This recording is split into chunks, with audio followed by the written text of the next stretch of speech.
Hi everyone, this is Aruna, Assistant Professor, Department of Information Technology, SNS College of Technology. In my lecture series, today we're going to see about the in detail concept about the function. So in previous my slides and all, I have given the definition, how we can declare the data type, what is the use of data type, why we are going for a function, how the function can be executed. That now we discussed in the previous video. In this section, I'm going to clearly define about the function return type and their argument. So what are the ways are available for calling function? In what way we can able to pass the argument to the function, as well as how we can return the value to the main function, that we're going to discuss in detail over here. So before entering into the types of calling, we know that a function can contain two parts. One is a header part, another one is a body of the part. So function can have the three different types of a syntax.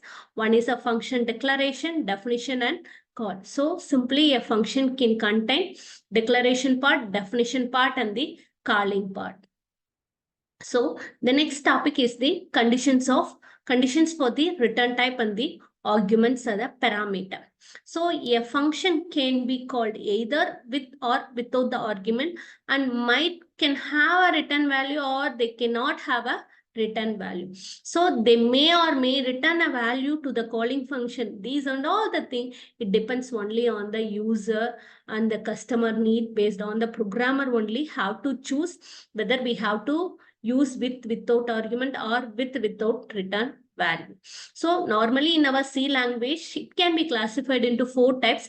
First one is a function with no argument and no return value. Second type is function with argument and no return value.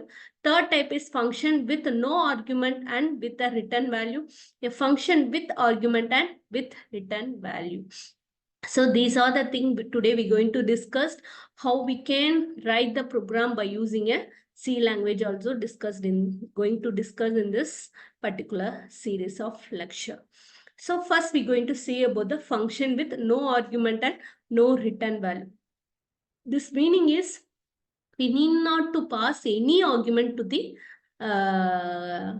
definition, and also definition should not return anywhere. That is the meaning of this thing. So first, always your first function will be started with the main.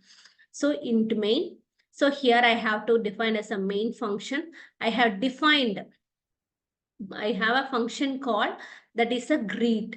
Greet, if I call, compiler comes over here, automatically this function will be called. Here in this thing, I doesn't pass any value, and also it does not return any value. So I have to put it as a void. Return type also my thing is void. Return type also void. Argument passed also void. Void means it does not return any value. Either we can give here as a void, or otherwise we can give the empty thing. That is also correct. The next thing is, if I call this function, it will display. I have given it in the printf, welcome to silly codes. So this particular message will be displayed. So here function name is greet, argument list is a void, and return type also void. So argument list, it does not have any parameter, and also it does not return any value. So this is the program, how the function with no argument and no return value. So output of this function is, it will display the main function and also welcome to silly code. This to be the output of this program. So the next type, with argument and no return value, we can pass an argument, but it does not return any value. See here, I have quoted the example as sum of two numbers. So first compiler, it will start the main function. Here I have declared the function name, that is a void add. I have passed the two variable n1 and n2. n1 n2 are a formal arguments. So inside the main, I declare the two variable. By using two variable, I get the two numbers from the user. After that, I can call the function add. Add is my function. I have called over here. Inside the calling, we are passing the two value, num1 and num2 are the two parameter that could be passed to the function add.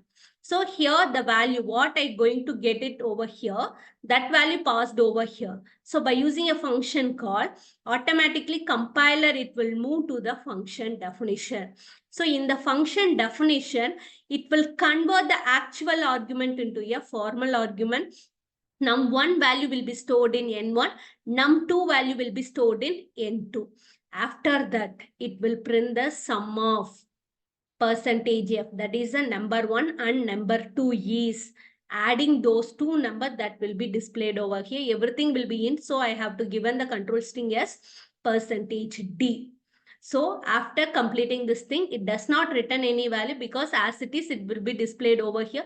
It will be come over to the main function. It will return 0 to the main because here we are declared as a int. So it will be come out of the thing. The function will be, the program has been executed. Once if I come out of this one, definitely your N1 and N2 value will be restored. That meaning is it destroy the memory, it will be coming out while coming out of this flower braces. What could be the output of this program means? For example, if I get the two number as 20 and 50, my output will be this 70 will be displayed over here.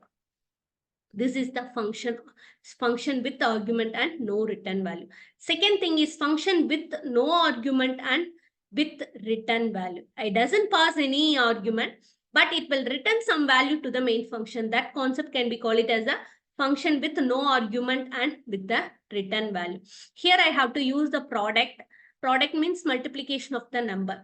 By using a for loop, it could be multiplied from 1 to 5.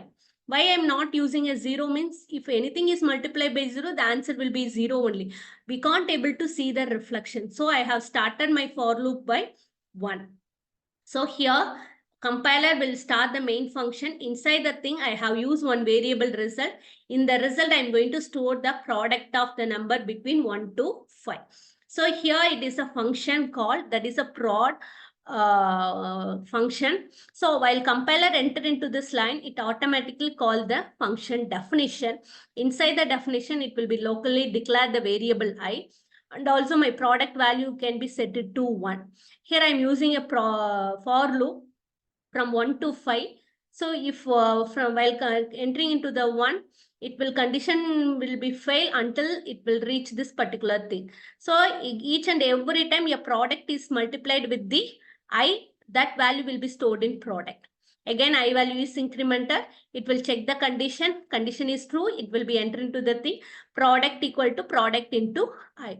So this will be continued until this condition fails. After the condition fails, that particular product we going to return to the main function. Here return type is a int because here we are giving it to the int prod of y. Here argument we are passing is nil, but it will return some integer value to the main function. So it will return product value to the main function.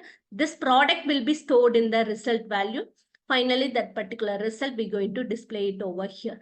For example, here what could be the output means 1 into 2 into 3 into 4 into 5. So between the product of 1 to 5 number is 120. This could be the output of this particular program. This particular session is called as a function with no argument and with return value. Next thing is function with argument and with return value. It will pass some input. It can return some value. Here I have shown the example as a factorial of the number. Here it will be started the main function. In the main function, I will get one positive number. Positive number, the result will be stored in result variable. Here I call the function factorial of number. What could be, I can get it over here. That number here I am passing. This will be passed to the factorial of number. Here return type is in. I am passing n. So here it is the actual value while n is the formal argument. So number value will be stored in n. It could perform this operation.